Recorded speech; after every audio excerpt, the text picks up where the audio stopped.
경사관법은 우리가 저번에 제가 잠깐 설명했듯이 그래프가 있었죠. 그래프에 우리가 방정식을 찾아가는 데에 있어서 최적의 방정식을 찾는데 비율기를 조금씩 줄여가면서 방정식을 찾겠다. 그 얘기요. 거기에 대한 내용이 확률적 경사관법이에요. 그러면 우리가 앞에 루이스 계획이라든지 다른 알고리즘들은 한꺼번에 방정식을 그냥 학습을 그냥 합니다. 학습을 그냥 해서 그냥 이 방정식을 여러 개를 학습하다 보면 거기에 맞는 비율기와 절편을 찾죠. 그냥 그렇게 찾는 건데 확률적 경사하강법은 최적화시키는 방법이에요. 알고리즘 이름은 아니고 최적화시키는 방법이에요. 얘는 순서를 보면 우리가 이런 경우가 있습니다. 데이터를 알고리즘을 찾았어요. 데이터를 만약에 한 5,000개의 데이터를 가지고 이렇게 이 알고리즘 저 알고리즘 대입해보고 그 다음에 여러 가지 하이퍼 튜닝 해가지고 적당한 알고리즘을 찾았어요. 그리고 적당한 인수값도 찾았고 그래서 잘 했어요. 잘 하고 실제적으로 데이터도 예측도 잘 하고 정상적으로 아주 잘 만들어져 있는 상태에서 데이터가 또 추가가 됩니다. 새로운 데이터가 막 추가가 돼요.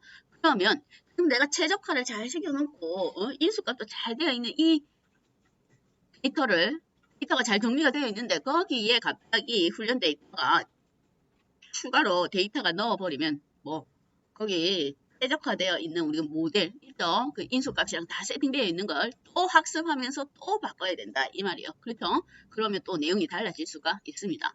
그러면 잘 되어 있는 거 제가 세팅을 잘 해놓은 거에 과연 그 모델 인수값 그런 것들은 그대로 유지를 하면서 데이터만 추가적으로 추가를 해서 학습을 시킬 방법은 없는가? 그런 문제도 있고 그 다음에 아까도 얘기했듯이 조금 점차적으로 우리가 조금씩 수정해 나가면서 오차를 수정해 나가면서 높은 정확도를 가진 알고리즘이 없는가? 거기에 관련된 게 이제 확률적 경사하강법이에요. 그러면 얘는 이제 데이터를 훈련을 할 때의 방식이 좀 다릅니다. 자, 확률적이란 말은 랜덤으로 뭔가를 한다 이 말이죠. 확률적. 그 다음에 경사는 여기서 말하는 경사는 우리가 방정식 학습할 때 그 방정식의 기울기입니다. 기울기. 기울기를 하강이라 하면 조금씩 줄인다 그 얘기예요. 그래서 확률적 경사하강법은 훈련 데이터에 있던 데이터를 한 개씩 끄집어내서 학습을 해요.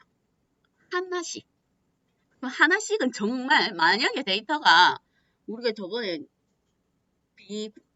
비지도 학습의 데이터가 300개 그 뒤에 한 거 많은 거 있었는가? 결정 트리가 6,000개인가? 뭐가 데이터 많은 게 있었죠. 1000단위면 그러면 한 개씩 끄집어내가지고 방정식을 학습하고 그 다음에 또 한 개씩 끄집어내서 방정식을 학습하면서 기울기를 조금씩 그만큼 그거보다 더 작게 줄인다 이 말이에요. 한 개씩이면 정말 작게 줄이겠죠. 거기에 한 개씩 끄집어내서 학습을 하다 보니까 시간도 많이 걸립니다. 얘는 어쨌든 첫 번째 방식은 확률적 경사하강법은 하나씩 꺼내는 거예요. 훈련 세트에서 데이터를 한 개씩 집어냅니다. 자, 그게 확률적 경사하강법. 어떤 알고리즘은 한 개씩은 너무 시간이 많다. 한 개씩은 시간이 너무 많이 걸린다 이 말이야. 그래서 여러 개씩 꺼내서 한꺼번에 학습하고 그 다음에 뭔가 방정식을 찾고 한번 여러 개씩 꺼집어낸다. 그거는 미니 배치 경사하강법입니다. 보통 2의 배수로 끄집어냅니다. 2, 4, 6, 8 이렇게 16, 30, 64 이거는 나중에 딥러닝에서는 미니 배치 경사하강법을 사용합니다. 왜냐면 딥러닝은 데이터가 만 단위로 넘어가요. 한 개씩 끄집어내다가 하루 종일 걸릴 수가 있습니다. 그래서 미니 배치 경사하강법을 일반적으로 사용합니다. 그리고 도저히 안 되겠다. 그냥 몽땅 꺼내가지고 쓰겠다. 몽땅 꺼내서 쓰겠다. 그런 경우도 있는데 몽땅 꺼내서 쓰는 건 별로 확률적 경사하강법 의미가 별로 안 맞아요. 뭔가 점진적으로 찾을 건데 그런 경우도 있는데 그럴 경우는 이름을 그냥 배치 경사하강법 그렇게 얘기합니다. 근데 일반적으로는 확률적 경사하강법 또는 미니 배치 경사하강법을 씁니다. 그러면 훈련 세트가 100개면 그렇죠. 100개면 한 개씩 꺼내가지고 방정식을 학습하고 그 다음 거 하나 꺼내고 방정식 학습을 해요. 방정식을 학습할 때마다 우리가 데이터가 타겟 값이 있죠. 타겟. 우리가 지금은 비지도 학습 아니에요. 지도 학습이니까 훈련 데이터 주고 정답 똑같이 주죠. 얘가 1인지 0인지 또는 뭐 도인지 도민지 갈치인지 뭐 그것도 같이 줍니다. 그럼 그거를 비교를 해보겠죠. 그래가지고 오차를 줄여나가는 방식으로 학습을 하는 거예요. 그러면 훈련 세트가 100개인데 확률적 경상한번 한 개씩 꺼내갖고 한번 학습 다 했어요. 그걸 한 바퀴 돈 걸 이름을 에포크라고 합니다. 에포크. 훈련 세트에서 확률적 경사하강법이든 또는 미니 배치 경사하강법이든 뭔가 데이터를 다 꺼내어 쓰면 1에포크예요. 단위가 에포크입니다. 그러면 에포크가 있다는 말은 얘가 한 번만 학습한다는 말이 아니겠네요. 그걸 또 여러 번 반복 학습을 합니다. 그래서 에포크가 있습니다. 반복 횟수. 훈련 세트에서 한 개씩 꺼집어냈으면 데이터가 있으면 100개 다 꺼집어내면 한 번 에포크. 만약에 100개인데 미니 배치 경상항법으로 20번씩 꺼내면 5번 하죠. 그거 다 완료하면 1에포크. 그렇게 되는 거예요. 그래서 에포크가 완료가 되면 다시 훈련 세트를 다시 채우고 또 확률적이든 미니 배치 경상항법이다. 그런 식으로 훈련한다 이 말이에요. 그래서 이제부터는 한 번 훈련 안 합니다. 우리가 확률적 경상항법을 사용하는 알고리즘은 기본적으로 디폴트 값이 100에포크예요. 학습한다 그 얘기입니다. 기본가. 그래서 그게 확률적 경사하강법이라고 합니다. 그러면 확률적 경사하강법에서 과연 있죠? 얘를 한 개 끄집어내서 방정식을 학습을 하고 나서 얘가 과연 정답 얼마만큼의 차이가 있는가? 차이가 있는가? 그걸 알아야 돼요. 왜? 그 오차를 줄여 나간다고 했으니까. 그러면 그 오차를 알 수가 있어야 되겠죠? 그래서 그 오차를 알려주는, 계산해주는 함수가 손실함수라고 합니다. 손실함수. 오차를 계산해주는 함수. 자, 손실함수인데 우리가 앞에 여기 어디지? 방금 전에 우리가 로지스틱에서 무슨 함수 있었죠? 시그모이드 함수. 헷갈리면 안 됩니다. 왜냐면 손실함수, 시그모이드 함수, 거기 뒤에 가서 또 딥러닝에도 딥러닝에 가면 딥러닝의 인수값으로 어떤 거는 손실함수를 쓰고 어떤 거는 시그모이드 함수를 쓰고 이게 다 동시에 적용한 게 있어요. 그래서 로지스틱 회계에서 시그모이드 함수는 뭐 방정식을 확률로 변환해 주는 게 시그모이드 함수입니다. 그리고 시그모이드 함수. 헷갈리면 안 돼요. 시그모이드 함수. 그 옆에 있죠. 그걸 생각하세요. C가 뭐냐면 방정식이야. 방정식의 결과를 확률로 바꿔야 되죠. 확률. 정확도가 스코어가 확률이니까. 확률. 정확도. COR로 변환하는 함수고 여기서 말하는 손실함수는 말 그대로 뭔가 오차값을 추출하는 거예요. 오차값을. 그래서 그걸 손실함수라 합니다. 손실함수. 용어를 다시 정리를 해보면 우리가 확률이라 하면 뭔가 무작위로 랜덤에서 뽑아낸단 말이고 공사는 그렇죠. 선형 방정식 로지스틱에서 기울기 있죠. 기울기를 우리가 찾는 거니까 하강은 기울기를 움직이는 거예요. 최적의 기울기를 찾아서 그 다음 에포크는 아까 봤듯이 확률적이든 미니 배치든 한번 다 꺼내서 다 사용하고 나면 그 다음에 반복하는 단위가 에포크입니다. 전체 샘플을 모두 사용하는 반복 단위. 자, 그러면 손실함수는 뭐냐면 실제 타겟이 우리가 훈련 시킬 때 타겟 값도 주죠. 그러면 실제 타겟 값. 그 다음에 이 예측한 타겟의 차이를 구하는 함수가 손실함수라고 합니다. 얼마나 나쁜지, 손실이 얼마만큼 되는지, 오차가 얼마만큼 되는지 그걸 나타내주는 게 손실함수예요. 왜 정확도를 손실함수로 안 쓰냐? 정확도 스코어 값 있죠? 실제는 정확도가 높으면 오차가 없단 말이죠. 그렇죠? 근데 분류는 그렇게 쓰면 돼요. 그렇죠? 분류는 정확도가 우리가 그 모델 알고리즘의 성능을 나타내는 겁니다. 정확도가 높은 말은 오차가 거의 없죠. 정확도가 1이면 오차가 0이다. 이 얘기죠. 근데 그거는 되는데 예측 모델은 정답이 없으니까 알 수가 없죠. 그래서 오차를 알아야 된다. 이 얘기예요. 그리고 우리가 정확도를 손실함수로 바로 사용하기에는 만약에 이진 분류 있죠. 그 중에 하나 분류하는 거. 그다음 데이터가 작을 경우는 얘가 뭔가 연속적인 값이 아닙니다. 그래서 거기에 설명해 보면 이게 연속적이지 않다는 말은 만약에 두 개 중에 한 개 분류하는 이진 데이터 같으면 만약에 정답이 1인데 1로 예측했으면 얘가 100%죠. 그렇죠? 그리고 정답이 1인데 0으로 예측했으면 0%예요. 0%도 0%는 두 개 중에 한 개예요. 중간이 없다 이 말이에요. 그럼 그걸 어떻게 오차로 할 수가 없습니다. 그러니까 데이터가 작거나 아니면 두 개 중에 하나 분류하는 거는 뭔가 손실률이 연속적인 값이 아니어서 우리가 그걸 정확하게 손실이 있다고 확인을 할 수가 없어요. 그래서 여기서는 손실 함수를 이제 별도로 만들어 놓는다 그 얘기예요. 연속성이 있는 데이터를 추출하기 위한 거다. 그 얘기입니다. 자, 그러면 여기서는 어떻게 손실함수를 만들었느냐. 이름이 이제 손실함수도 또 알고리즘마다 종류가 몇 개 있어요. 자주 우리가 사용하는 손실함수가. 그러면 알고리즘을 사용할 때에 나중에 가면 딥러닝은 뭐 손실함수를 여러 개를 바꿔보면서 또 훈련을 시킵니다. 그것도 손실함수를 사용하는 것도 뭐 하이퍼 파라미터예요. 그래서 이 손실함수 저 손실함수를 막 사용을 해봐요. 그러면 일반적으로 우리가 분류해서 사용하는 손실함수는 로지스틱 손실함수라고 있어요. 로지스틱. 그러면 로지스틱 손실함수는 아까 그냥 예측 데이터 값을 우리가 손실함수로 쓰기는 어렵다고 했습니다. 그럼 얘는 예를 들면 이렇게 하는 거예요. 만약에 정답이 1인데 한 0.9만큼 예측을 했습니다. 그러면 얘가 예측이 높은 거죠? 잘 예측한 거예요. 근데 이 값을 그냥 0.9를 손실률이라고 보면 이게 손실이 높은 걸로 우리가 착각을 할 수가 있습니다. 그러니까 얘가 변환이 한번 필요하다 그 얘기예요.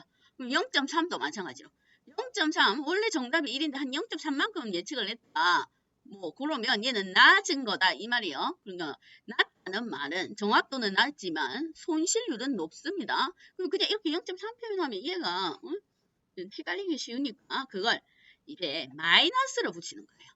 앞에 마이너스를 붙이면 음수일 때는 얘가 뭐 마이너스 0.3이 우리가 1에서 가깝죠? 그렇죠?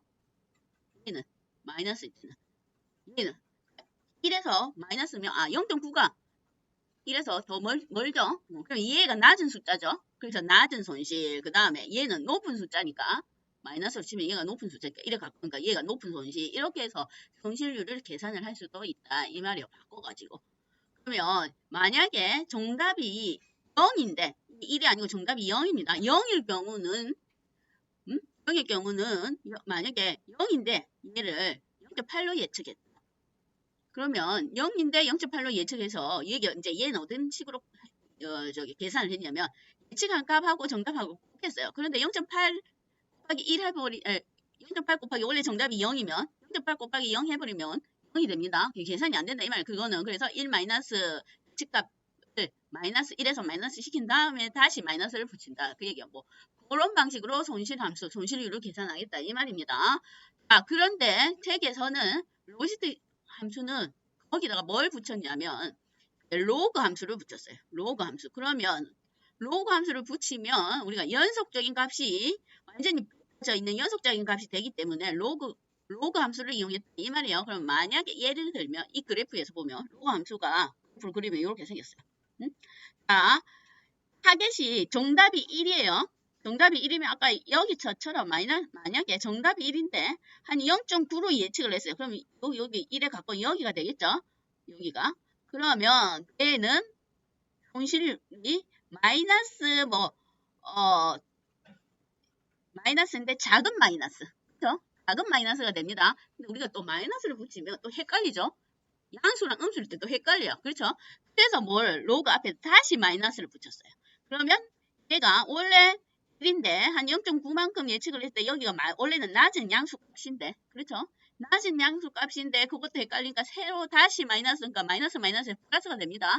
그러면 낮은 안 되니까 낮은 양수가 되겠죠? 낮은 양수가 손실률이 되는 거예요. 낮은 양수는 뭐 손실률이 낮다 이 말이에요. 맞죠?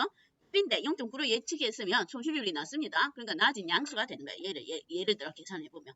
그러면 정답이 0이면 만약에 정답이 0이면 여기입니다. 정답이 0인데 만약에 0.8 정도로 예측을 했다. 그렇죠? 정답이 0이면. 그러면 1에 가까운 걸로 예측을 했습니다. 그럼 아까처럼 똑같죠?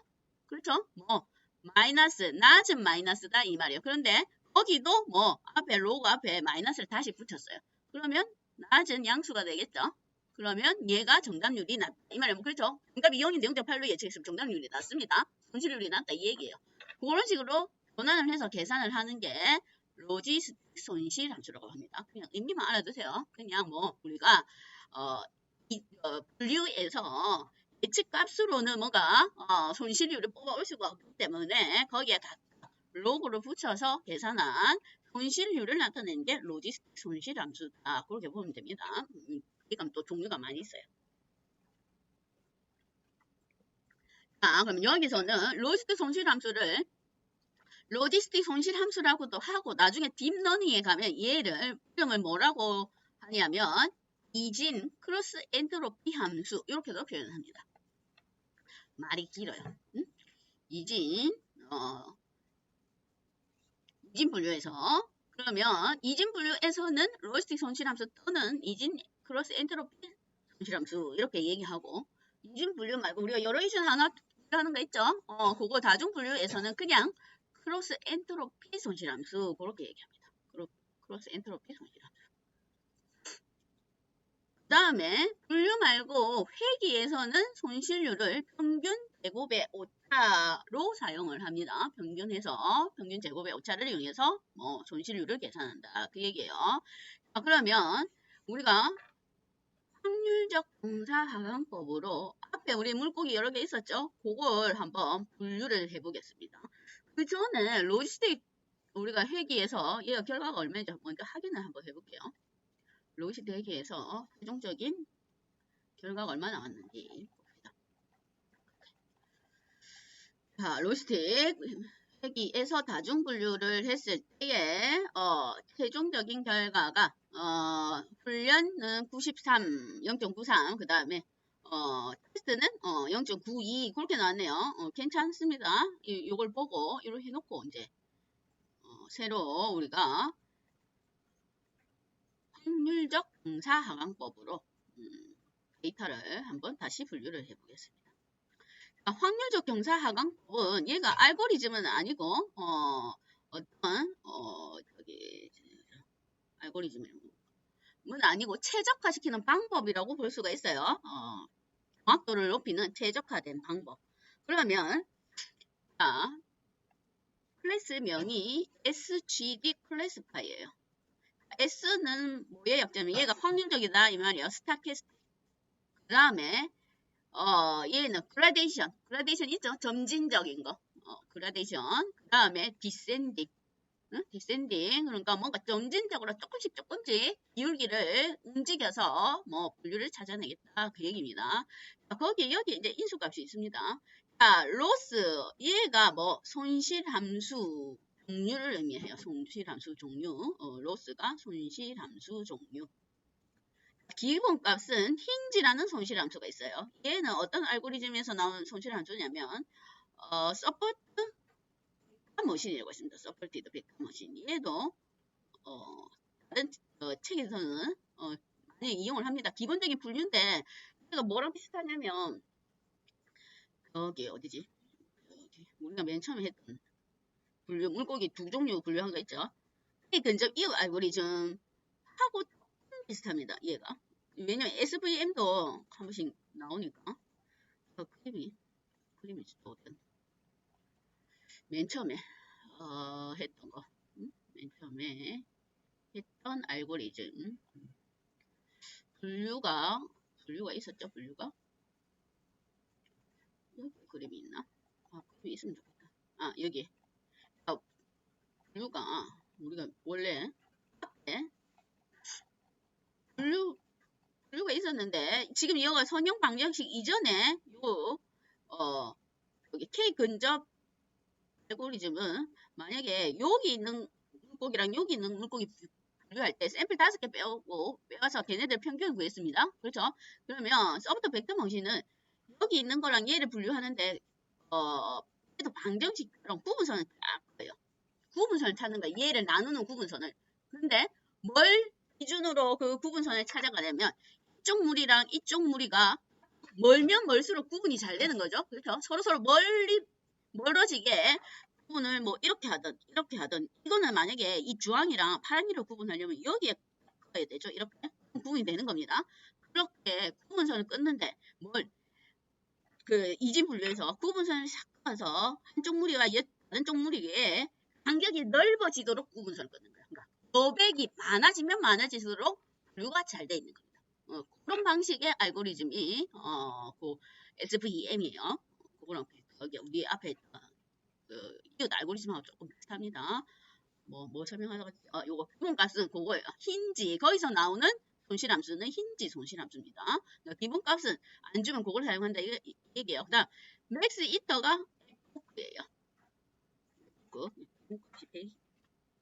F입니다. 맥스 이터가 아까 뭐 훈련 세트에서 한 개씩 끄집어내든 아니면 여러 개씩 끄집어내든 한번 싹 다 돌린 게 한번 F로 했습니다. 전체 샘플을 한번 싹 사용한 단위. 그래서 F를 우리가 얘도 뭐 하이퍼 파라미터니까 줘야 되겠죠. 기본적으로 주면 됩니다. 그러니까 랜덤 스테이트에서 우리가 같은 결과를 보겠다 이 말이에요. 그러면 얘를 한번 원래 우리가 앞에서 했던 이따 그대로 다시 들고 올 거예요. 그래서 뭐 저기 어디 표준화까지 시킬 겁니다. 왜냐 그 단위가 다르니까. 단위가 다른 데다가 그 다음에 확률적 경상만큼 아까 뭔가 기울기를 조금씩 줄인다고 했죠. 그러면 데이터들의 단위가 작은 게 좋아요. 어차피 조금씩 줄인다고 했으니. 그래서 표준화를 시킵니다. 여기는 앞에 우리가 앞에 보기까지 했었고. 자, 그 다음에 기본적으로 그러면 분류에서 요거 로스가 아까 손실함수라고 했죠. 그러면 로그가 LOG가 얘가 로지스틱 손실함수다 이 말이에요. 로지스틱 손실함수.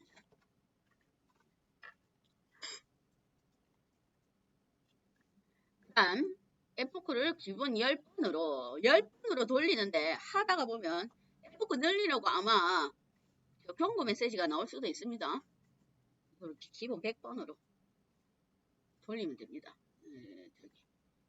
얘가 10번은 너무 작아요. 그냥 100번으로 돌립시다. 데이터가 아직 지금은 얼마 안 되니까. 자, 맥스 있던 F코를 100번으로 돌리고 저기 손실함수는 로지스틱 손실함수를 사용하겠습니다. 로지스틱 손실함수를 사용한다는 말은 얘가 로지스틱 회귀 방정식을 학습한다 그 얘기입니다. 자, 그래 놓고 그냥 원래 예측 그건 필요 없고 스코어만 측정할게요. 아까 스코어가 95, 93인가 그랬죠. 기본 로지스틱 회귀 했을 때 기본 로지스틱 회귀 했을 때는 그거였으니까 얘를 한번 돌려봅시다.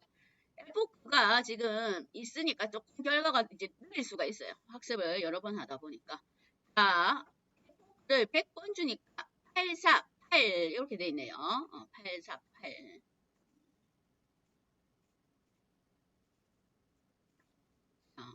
여기서는 F를 얼마건 줬지? 여기는 10번 주고 시작했네요. 10번 주고 시작했을 때는 77이었습니다.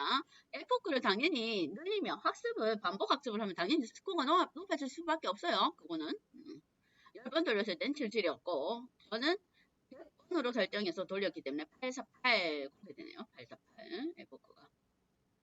아마 낮은 수로 하면 경고 메시지가 나올 수도 있습니다. 자, 특별한 건 없고, 그러면 여기에 아까 우리가 데이터를 열심히 뭔가 학습을 해서 훈련을 시켰는데 그래서 최적의 값을 찾아서 최적의 인수를 이용해서 뭔가 했어요. 그런데 데이터가 아까 또 다른 데이터가 추가가 된다고 했죠. 훈련 데이터가 추가가 되면 또 찾아야 되니까 안 찾고 기존 모델을 유지하고 데이터만 업데이트해서 훈련시키는 방법, 확률적 경사하강법에서 할 수가 있는 거예요. 앞에 우리가 로지스틱 회귀는 그냥 하다가 데이터가 다시 업데이트 되면 처음부터 다시 방정식을 또 찾는 거예요. 그런데 이거는 기존 모델, 찾은 방정식, 최적화 시킨 거, 좋은 거 찾은 거에 데이터만 업데이트를 시켜서 훈련을 시킨다. 그 얘기입니다. 그러면, 정확도가 어떻게 올라가는지, 그렇게 볼 거예요. 그러면, 추가로 또 훈련을 시킬 수가 있다. 그 얘기예요. 그게 뭐냐면, 메서드가 펜 메서드가 아니고 파티셜 언더바 핏이다 이 말이에요. 파티셜 언더바 핏.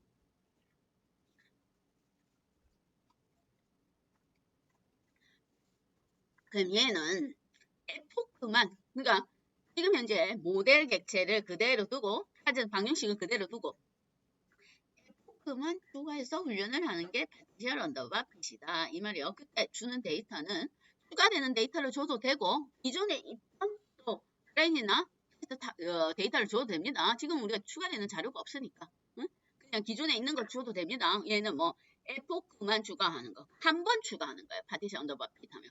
그러면 함수 호출할 때마다 일식 F가 모델은 그대로 둡니다. 모델, 객체값, 뭐 찾은 거 방정식은 그대로 두고 데이터만 추가해서 훈련을 따로 시킨다. 그 얘기요. 그러고 나서 뭐 그거를 또 측정해 볼 수가 있어요. 그러면 일반적으로는 당연히 F가 추가되니까 스코어 값이 증가할 수밖에 없겠죠.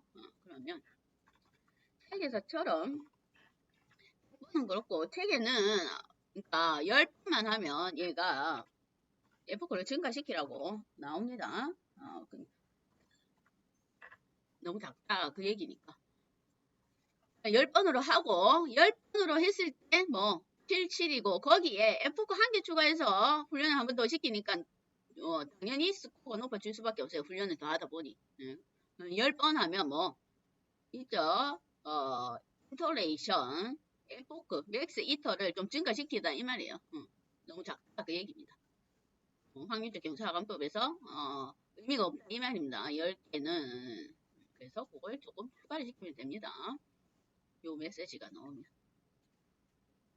자, 그러면 이게 이제 이해가 우리가 아까 F의 횟수가 지금 뭐냐면 하이퍼 파라미터예요. 그렇죠?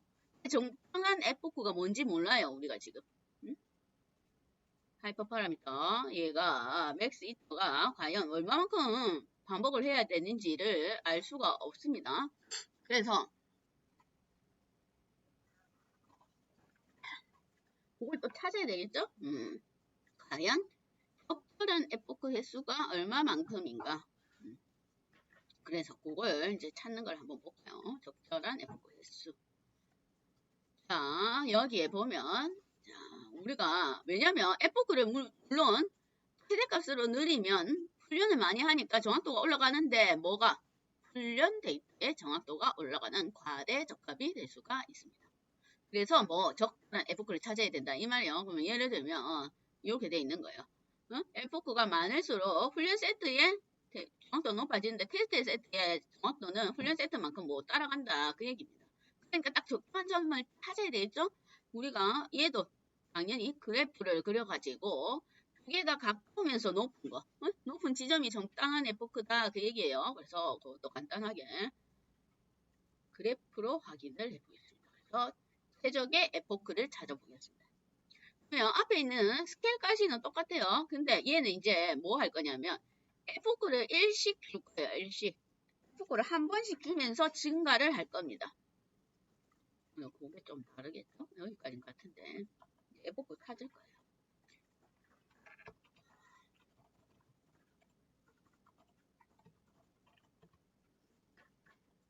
자, 뭐 할 거냐면 아까 우리가 원래 SGD 클래스파이어에 하면 얘가 완전히 훈련을 시키는 건데 지금은 뭐 할 거냐면 일식에서 부분적으로 F를 하나씩 추가해서 훈련시키는 파티션 핏을 할 거예요. 아까는 파티션 핏을 뒤에 여기 원래의 정상적인 훈련 방법인 핏하고 파티션 핏을 추가를 준 거예요. 지금은 이거 안 하고 파티션 핏으로만 돌릴 겁니다. 그래서 뭐 F를 일식 추가해서 300번을 한번 훈련해 보겠다 그 얘기예요. 과연 적당한 F가 어떤 종류인지.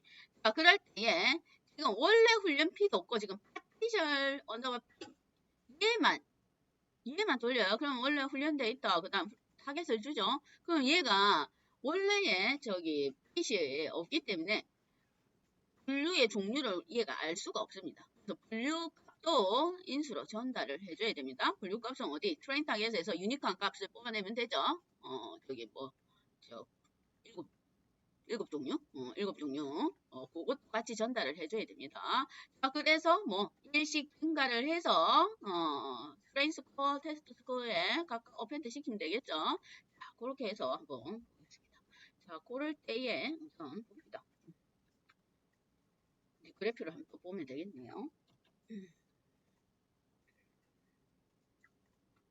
그래프를 한번 보면 실행시켜서 그래프를 보면 자, 이렇게 돼 있어요. 그래프가. 저 위에 꼭대기가 있습니다.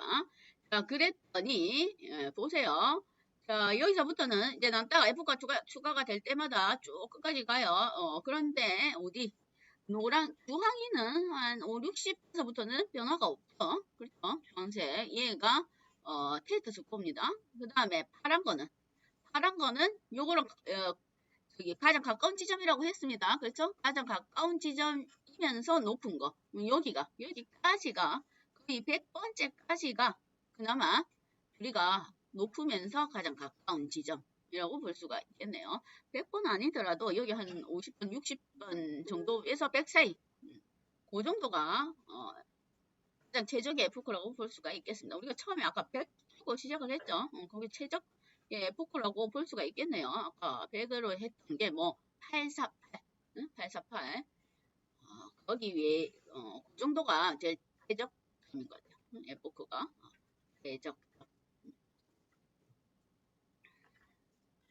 자, 그러면 거기에 맥스 이터를 100으로 두고 아까 처음에 했던 거.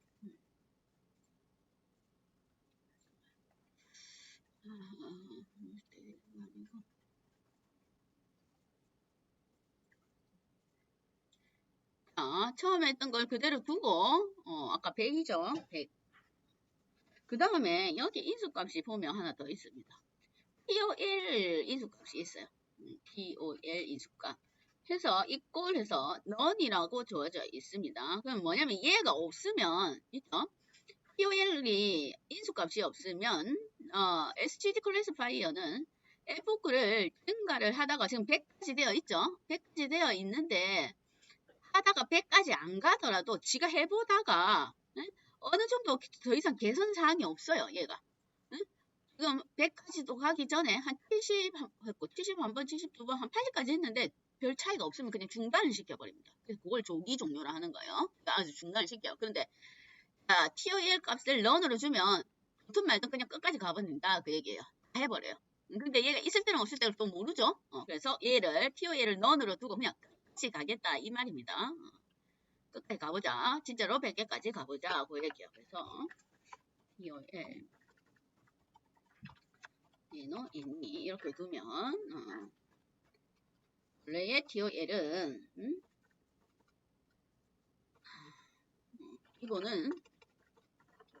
이거는 최대 F급 횟수 이전에 향상되지 않으면 중단한다. 향상되지 않으면 자동 중단. 얘를 조기 종료. 얘가 TOL이 넌이면 얘는 무조건 포크 횟수가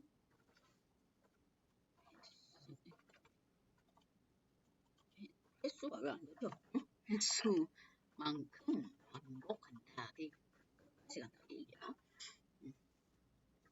얘는 필요 없고. 그래 보고 그럼 끝까지 가는 걸로 한번 돌려봅시다. 끝까지 가는 걸로.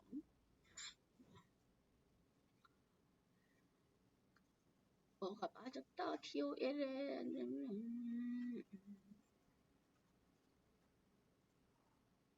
뭐가 값이가 뭐가 빠졌나? 뭐가 잘못이 되었는가?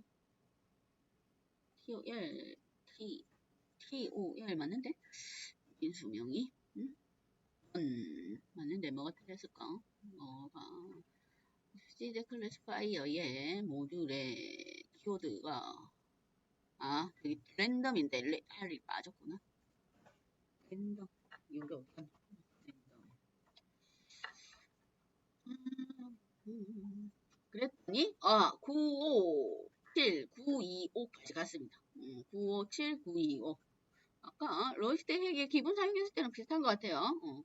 97925 로이스트 회계가 기본 로이스틱 회기 했을 때가 조금 높네요. 기본 로이스틱 회기에서 그때도 최적의 C값, 제어값을 찾아가지고 했을 때 939인데 그거보다는 조금 높아졌습니다. 이제 뭐 95925 테스트 성능은 그렇게 개선되지 않았어요. 아까도 925인 것 같은데 925 해서 기본 그냥 단순 로이스틱 회기 사용한 것보다는 내용이 좀 향상이 되어 있네요. 확률 경상 방법으로 돌렸을 때가 그렇게 할 수가 있습니다. 그러면 이걸로 바꿔볼까요? 아까 뭐 힌지로 바꿔볼까요? 힌지 아까 여기 있나? 아까 서브트 벡터 머신 알고리즘의 힌지 함수로도 한번 바꿔보겠습니다. 힌지 이름이 힌지예요. 이렇게 바꿔가면서 최적의 이제 알고리즘을 찾는 거예요. 힌지로. 원래는 힌지도 이게 맥스 히트를 찾아야 되겠죠? 최저값을. 근데 그대로 그냥 두고 봅시다. 이래 놓고 여기는 힌지 값을 줬네요. 주고 맥스 히트 똑같이 F9 100번으로 돌려보고 그렇게 해서 비교를 해보는 거죠. 거의 비슷하네요. 힌지나 지금 현재 로이시티 손실함수나 거의 비슷한 데이터를 스코어를 가지고 있습니다. 그렇게 확인을 해볼 수가 있습니다.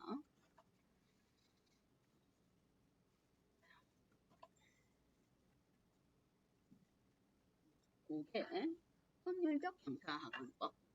확률적 경사하관법. 거기에 용어 손실함수가 뭐 하는 건지 그 다음 F가 뭐 하는 건지 그 정도는 우리가 알고 있어야 됩니다.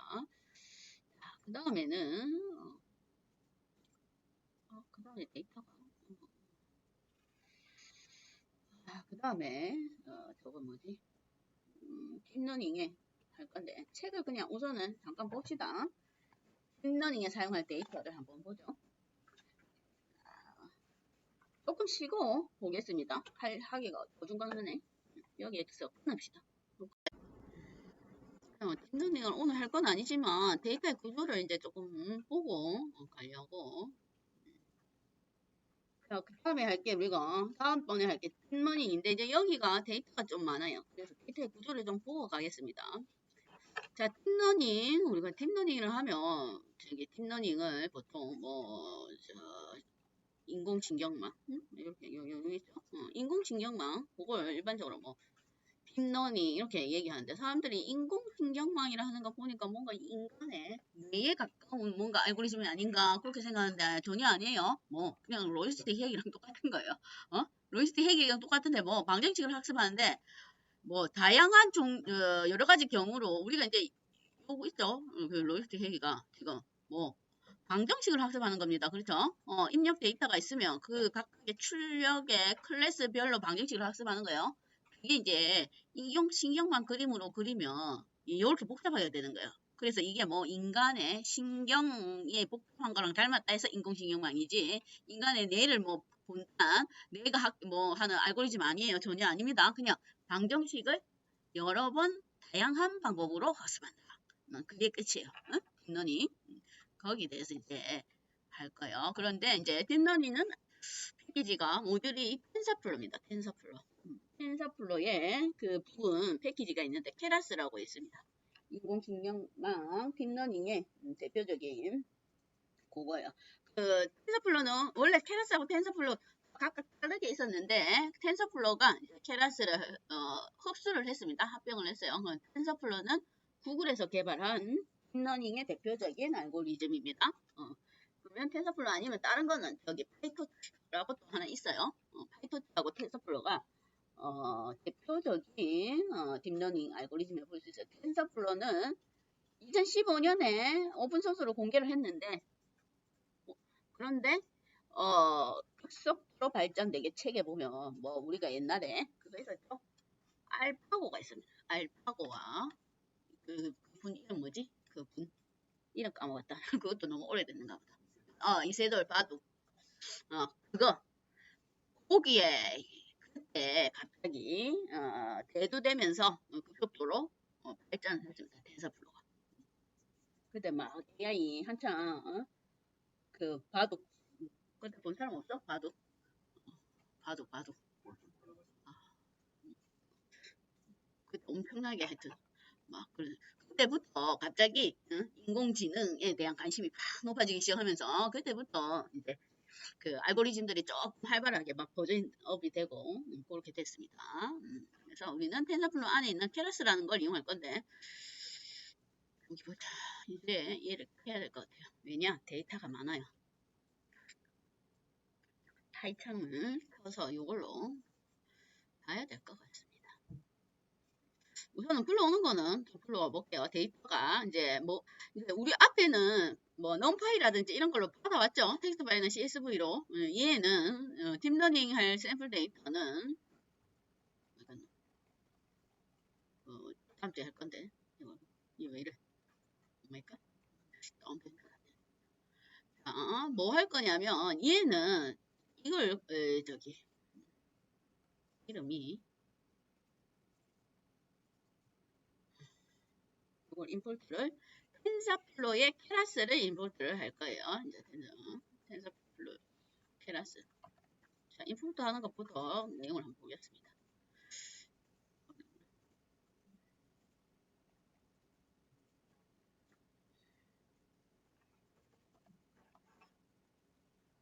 뭐가 다 안 돼 있네.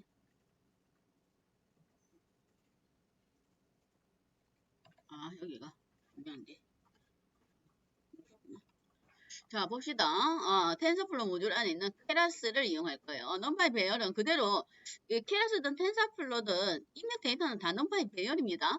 그걸로 하기 때문에 얘는 뭐 변화가 없고 그 다음에 얘는 오늘 이제 딥러닝에 사용한 샘플 데이터가 어떻게 생겼냐면 이미지 데이터입니다.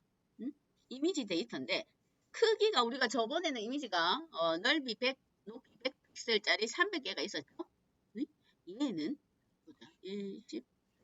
10만 개예요. 6만 개 이제 단위가 만 단위로 넘어갑니다.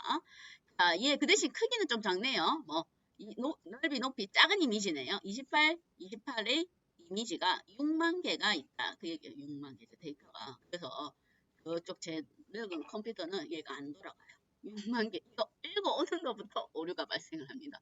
컴퓨터가 뻐가요. 6만 개는 못 읽어와요.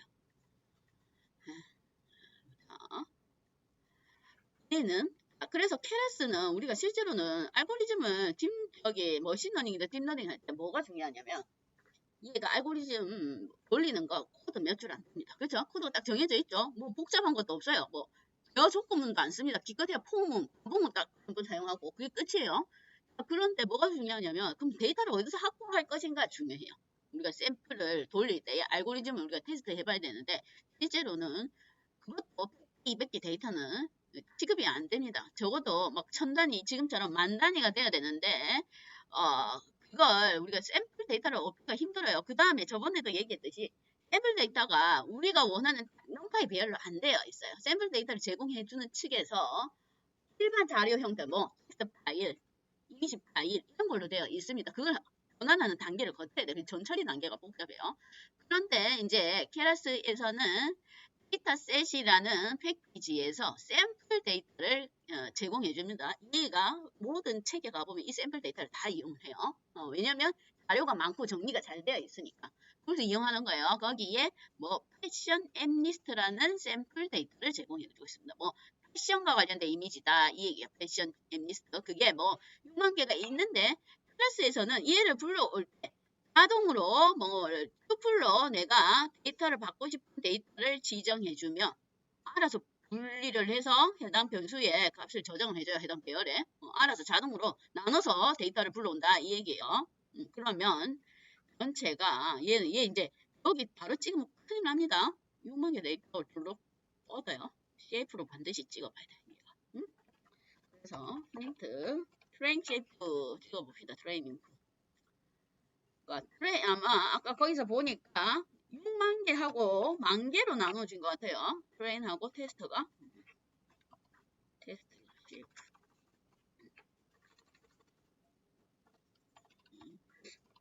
그 파이참에 텐서플로어가 깔려져 있는지도 한번 확인해 보세요. 얘 돌려고 모듈이 없고 그러면 안 깔려져 있는 거니까 중간에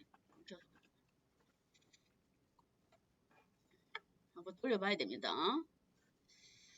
설치가 정상적으로 되어 있는지. 예, 여기서 읽어오는 거 벌써. 자, 그러면 훈련 데이터가 6만 개, 그 다음에 테스트용 데이터가 10,000개. 각각 높이와 넓이가 28, 28 흑백 이미지. 그렇죠? 흑백 이미지입니다. 그걸로 구성이 되어 있다. 그 얘기가 흑백 이미지로. 이렇게 구성이 되어 있습니다. 흑백 이미지. 그러면 우리가 저번에 그때 비지도 학습에서 흑백 이미지를 화면에 출력을 한번 해봤었죠? 이미지 자체를 그거 PLT 매크로 라이브러리에서 이미지 쇼에서 한번 출력을 해봤어요. 얘는 기본적으로 한 10개만 출력해보겠다 그 얘기예요. 응? 뭐 어떤 데이터들이 있는가? 응? 10개만 한번 봅시다. 10개 무슨 데이터가 있는지 생긴 것들이 어떻게 생겼는지 확인만 한번 해보겠습니다. 돌려서 돌려보면 구조를 한번 봐야 되니까 이렇게 있네요. 28 곱하기 28이니까 작은 이미지입니다. 보니까 무슨 신발도 있고 이거 뭐 운동화인지 신발 T가 있고 원피스가 있고 얘는 뭐야? 이것도 T고 신발 위에 위도 그 다음 여자 신발 뭐 그런 것들이 있네요. 요런 데이터들을 이제 뭐 알고리즘으로 한번 분류를 한다. 그 얘기, 분류하는 알고리즘을 우리가 한번 찾아볼 거다. 그 얘기입니다. 그런데 분류하는 알고리즘에 뭐가 얘가 거기에 이제 설명을 보면 이제 클래스가 있겠죠. 클래스들이 그러면 클래스를 보면 이렇게 돼 있어요. 이거 보면 0부터 9니까 10종류네요. 그죠? 10종류면 6만 개니까 6,000개씩 다 들어있다. 그 얘기에 6,000개씩 골고루 배분이 되어 있습니다. 거기에 이제 미리 보면 내용이 뭔지 봅시다. 대충 0이 티셔츠고 0이 티셔츠 그 다음에 바지, 스웨터, 드레스, 코트, 샌들 아마 요거 샌들인가봐. 샌들 셔츠, 스니커즈 운동화 가방, 앵클부츠 요거 앵클부츠인가 봅니다. 앵클부츠 그런 패션 종류를 이제 분류한다. 그 얘기요. 패션 종류를 그게 내용이 있습니다. 그러면 아까 요거 클래스 타겟을 보면 9가 첫 번째 게 9네요. 9 볼까요? 9는 앵클 부츠 맞네요. 앵클 부츠 그 다음이 두 번째가 보면 00 이거 똑같은 내용이네요. 00이 티셔츠 3이 드레스네. 원피스가 아니고 드레스 뭐 그런 형식으로 분류가 되어 있습니다. 그러면 그걸 이 데이터를 이제 분류를 하는데 어떤 알고리즘으로 분류할 것인가 그랬는데 우선은 방금 전에 제가 그 SGG 클래스파이어 확률적 경사 하강법으로 그냥 한번 분류를 해 보겠습니다. 책에도 있으니까 그냥 그걸로 했을 때 과연 어느 정도의 스코어 값이 나오는지 자 얘가 분류를 한번 해봅시다. 뭘로? SGG 클래스파이어로 한번 해보고 한번 정확도를 한번 예측을 해보죠.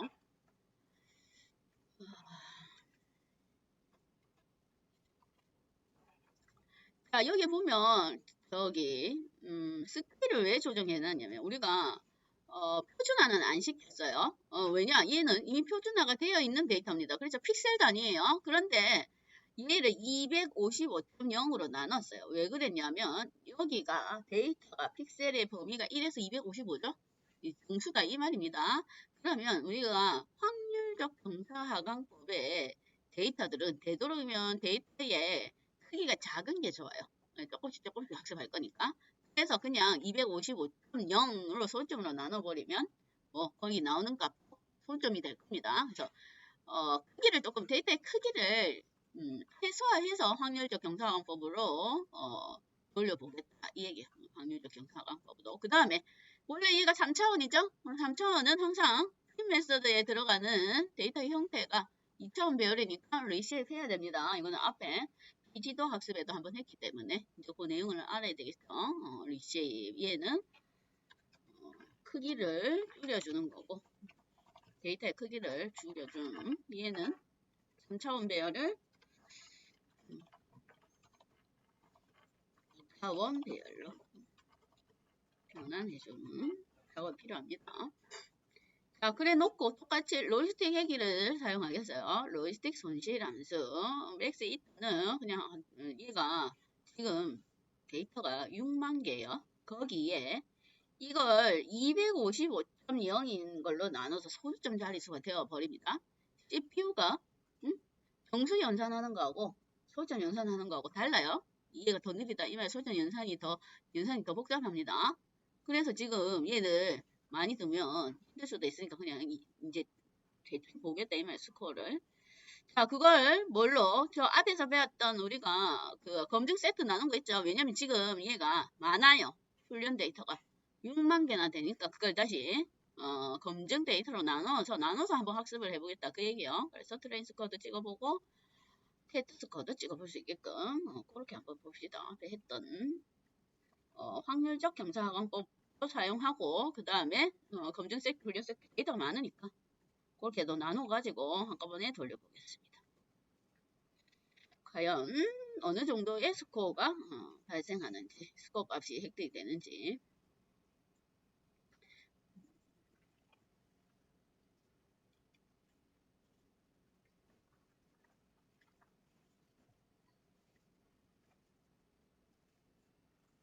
조금 시간이 이제 걸립니다. 데이터가 아까 물고기보다 더 많죠? 물고기보다 많아가지고.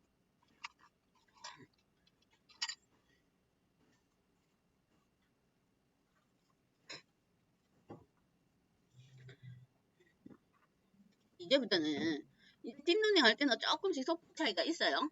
마지막에 데이터 할 때는 좀 기다려야 돼요. 이제 돌려놓고 화장실 갔다 와서 확인해도 됩니다. 자, 그랬더니 훈련 스코어가 8오고 검증 스코어, 테스트 스코어는 84 정도 됩니다. 데이터가 많죠, 지금? 데이터가 많아요. 그러면 데이터가 많고 종류도 많죠? 종류가 10가지 종류가 됩니다. 데이터도 많고 종류도 10가지이면서 픽셀 단위인데 이미지가 샘플 데이터에서도 보듯이 이제는 저번에 사과하고 그놈 있죠? 솔직히 사과, 파인애플, 바나나는 그렇죠? 거의 끼워 맞춰 있는 데이터예요. 정형 완전 틀에 끼워 맞춰 있어서 걔가 정확도는 높죠? 그럼 뭐 걔가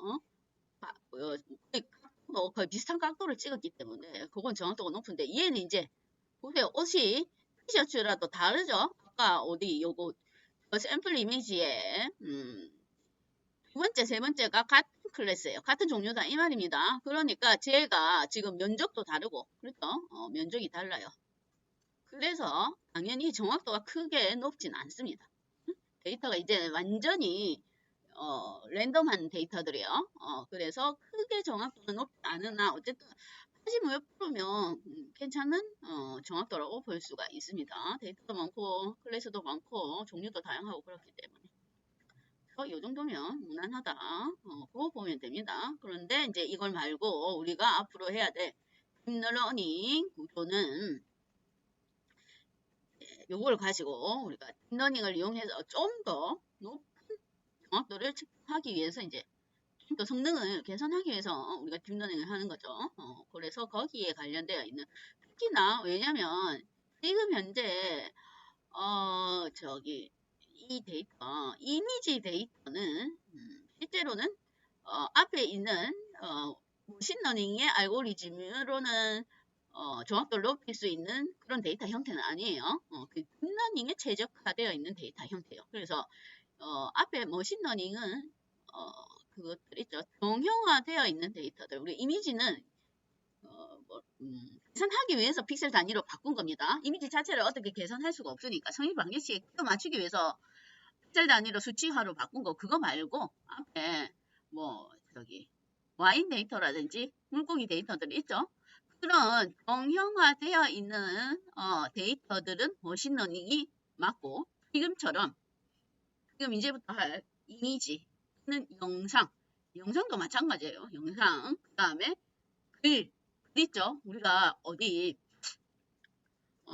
만약에 어떤 글에 대해서 댓글을 남긴다. 그럼 그 댓글을 싹 분석해서 얘가 좋은 의미의 댓글인지 나쁜 의미의 댓글인지 그런 걸 또 분류하는 뒤에 알고리즘도 있어요. 그런 것들이 정형화되어 있지 않다. 이 말이 뭐가 모양이 딱 정해져 있는 게 아니죠. 이제 지만별로 되어 있습니다. 그러면 그런 거는 우리가 딥러닝 알고리즘들이 유리하다. 이 얘기예요. 그래서 조금 종류가 다릅니다. 그래서 거기에 대해서 딥러닝 알고리즘은 이제 다음 주에 합시다. 어쨌든 지금 데이터의 형태가 그 이미지가 6만 개가 픽셀 단위 28, 28을 가지고 이제 할 거예요. 그러면 딥러닝 아까도 얘기했듯이 로지스틱 회기의 방정식을 한 번은 원래는 방정식을 한번 돌리면 이제 데이터가 우리가 앞에 어디 이제 저기 물고기를 로지스틱 회기로 되었을 때는 물고기의 입력 특성이 5개인가밖에 안 됐죠. 길이, 무게, 어째. 근데 지금은 이거 있죠. 이 데이터에 뭐가 입력으로 들어가냐면 이미지가 그렇죠. 이미지 크기가 28, 28이에요. 그럼 입력 데이터가 특성이 뭐냐면 28 곱하기 28 해서 786개가 데이터의 특성이에요. 그러면 계산이 방정식이 786개의 기울기가 필요합니다. 클래스는 10개. 그러면 10개마다 10개. 10개의 방정식을 계산하는데 기울기 있죠? ax 플러스 bx 그게 a부터 어디 780 a1 a2 해서 a 784개 까지 필요하다 이 말이에요. 그런데 합은 안 해요. 딥러닝은 무조건 에포크가 필요합니다. 그러면 784개의 입력 데이터를 주고 방정식을 클래스마다 계산을 하고 거기에 에포크를 돌리고 확률식 경상화법으로 에포크를 돌리고 뒤에 저기 어디지 또 이름 저 어디 심층신경망에 가면 그걸 한 번만 계산하는 게 아니고 그 출력된 걸 또 한 번 더 계산하고 또 계산하고 또 계산하고 엄청나게 많이 계산한다 그 얘기입니다. 그래서 내용이 이제 길어지는 거예요. 그러나 기본은 방정식 학습입니다. 방정식 학습이라는 걸 알고 계시면 됩니다. 그 내용을 다음 주에 할 거고 여기 텐서플로우가 안 깔려져 있으면 텐서플로우를 설치를 하세요. 텐서플로우가 혹시 안 깔려지는 사람은 설치를 해보십시오. 그 다음에 제가 소스 한 개를 올려드릴 테니까 그걸 한번 테스트를 한번 돌려보고 오류가 나면 오류를 찾아내야 되니까 얘가 코드를 하나 올려놓겠습니다. 다음 주에 수업할 코드를 미리 한 개 올려놓고요. 텐서플로우 테스트 자료를 하나 올리겠습니다. 제대로 설치가 되니 왜냐면 제가 하다 보니까 버전이라도 이런 게 안 맞아서 자꾸 오류가 나는 것들이 있어서 텐서플로우 테스트 코드 이걸로 한번 돌려보세요. 얘를 돌려봐야 PRE.py 얘를 파이썬에서 돌려보면 아까 돌려보니까 테스트한다고 자 얘를 돌려보면 경고 메시지는 무시해도 됩니다. 이런만 안 나면 돼요. 근데 얘가 경고 메시지가 많이 떠요 지금. 뭐라 떠요. 얘를 돌려보면 에포크에 따라서 이제 얼마만큼 지금 학습이 진행되는데 이제 얘를 보여줍니다. 에포크 횟수에 따라서. 그게 속도가 느리다 이 말이에요. 그럼 보면 하다 보면 위에 여기 에러 말고 경고는 무시해도 됩니다. 얘를 다 돌려놔서 봅시다. 뭘 자꾸 저기 뭐가 없다고